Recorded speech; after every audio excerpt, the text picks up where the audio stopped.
I always wanted a microphone. But I will try to talk without it. So let me ask you a question.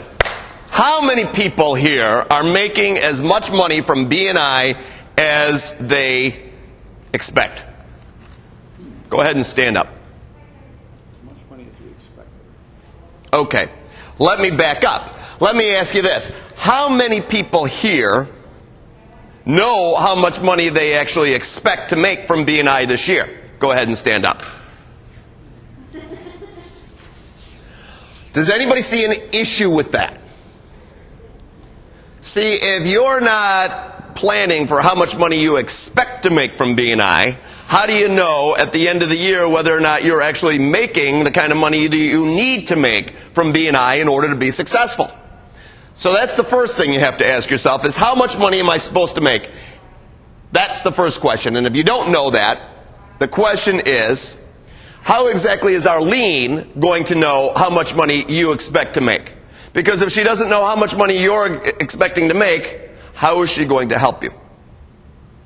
So that's the first question. The second question is probably more pertinent to your bottom line, which is, are you actually making money from BNI?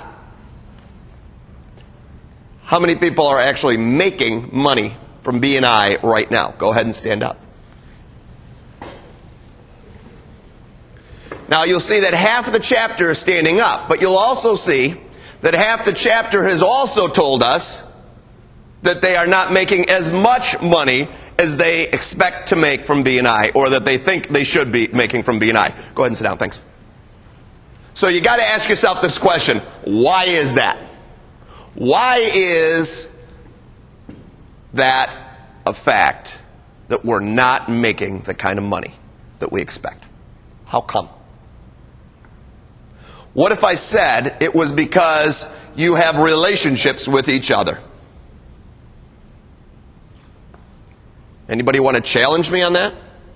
Because you have a relationship with her, you're not making money. Because you have a relationship with him, you're not making money. Because you have a relationship with her, you're not making money.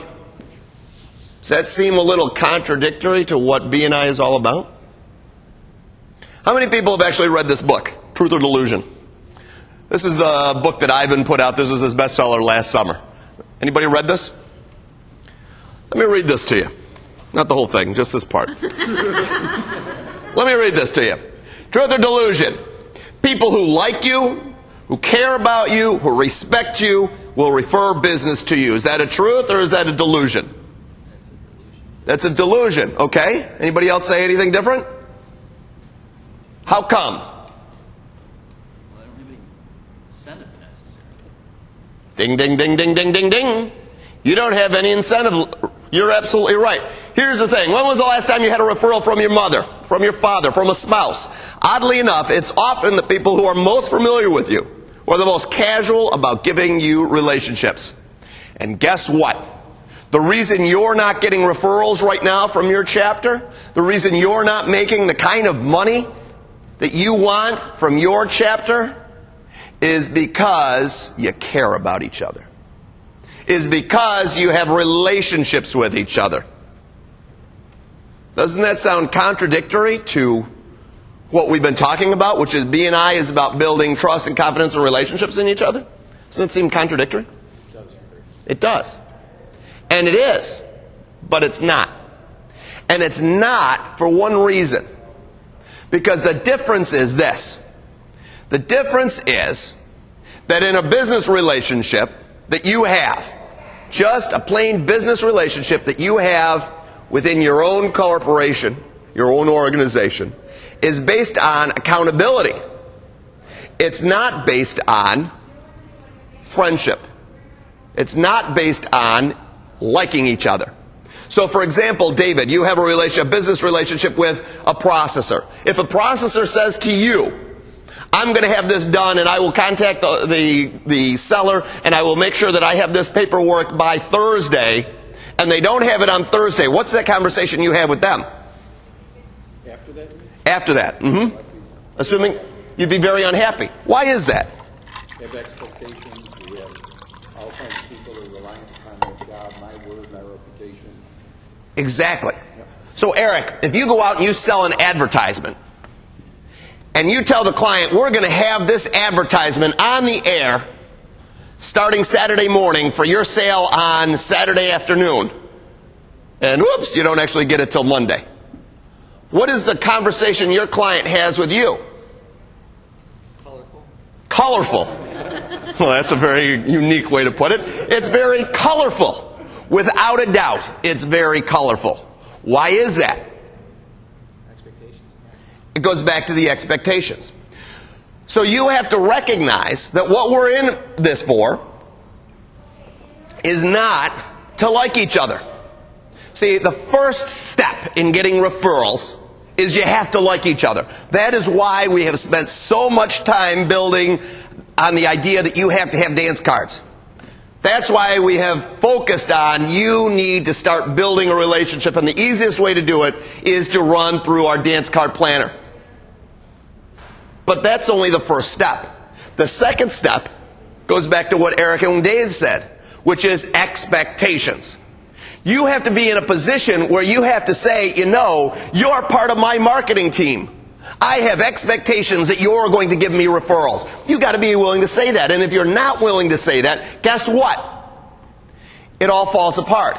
All of a sudden, you're no better than the mother, the father, the spouse, etc., as far as giving referrals.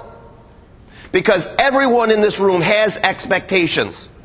They have expectations as far as how much money they're going to make.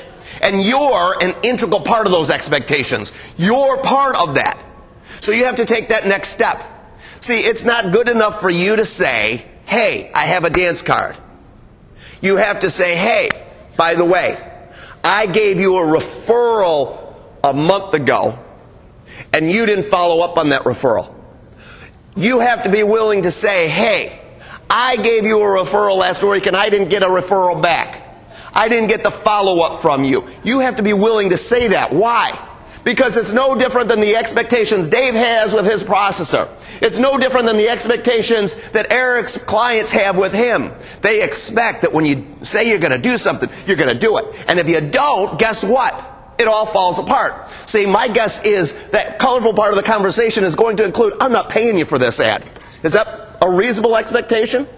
My guess is that if you got a processor over here who doesn't actually do the work, the expectation is that processor isn't going to be working for them any longer. And you have to be in the same situation. You have to be able to look at your team members and say, are you on my team? And how can I help you be more effective? See, I understand that I don't get any referrals from you because I haven't told you specifically what it is I want.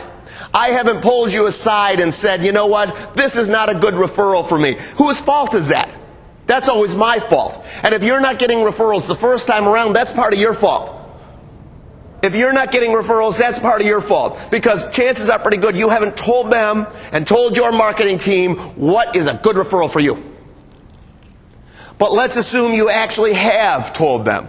Let's assume that you've gone through that dance card planner and you've been very specific. This is a good referral for me. Let's assume that you've taken a referral from someone that wasn't any good and you've said to them, you know what, this wasn't a good referral for me and this is why.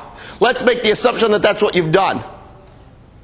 If you're not getting referrals then, it's because you're not holding your team accountable for what they're trying to accomplish. You're not turning to Chuck and say, Chuck, I haven't gotten a referral from you in 7 months. And you're in my contact sphere. Why is it that I haven't gotten a referral from you? And he's got to be just as willing to turn to you and say, Jeff, I haven't gotten a referral from you. How come? Because you have expectations. You have expectations that you're here to make money. And if you don't have those expectations, then we got to go all the way back to where we first started this conversation, which was, how come? How come you don't know exactly how much money you expect to make this year? How come you don't know that? Dan, you're an accountant. When you sit down and you look at a client's books, and what they're doing for the year.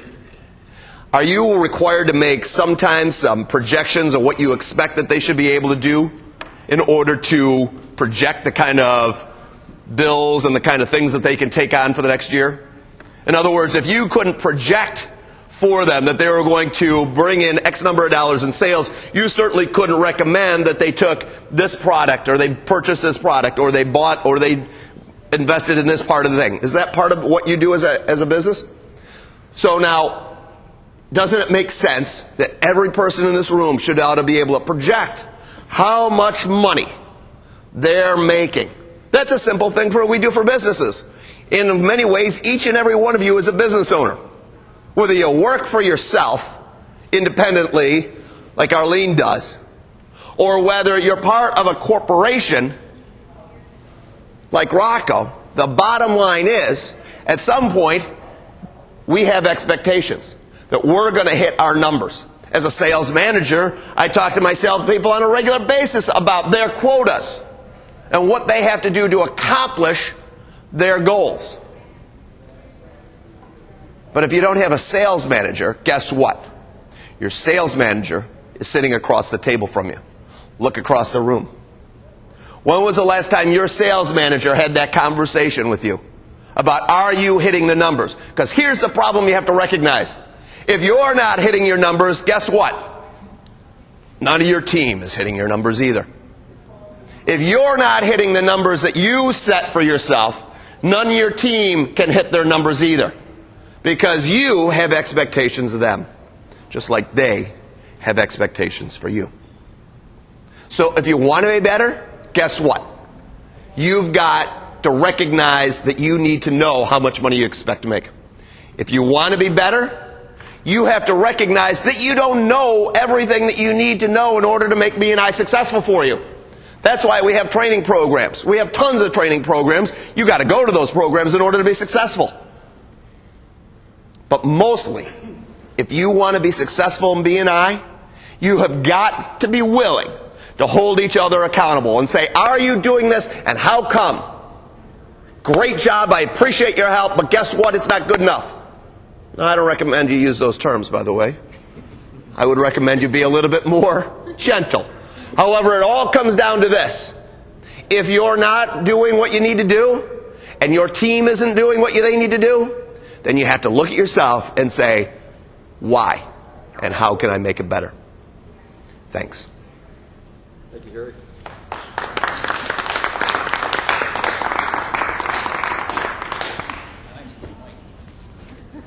It's up. Oh, sorry. No, you don't need the mic. Oh, I could Need the mic. use it. For the visitors, typically this time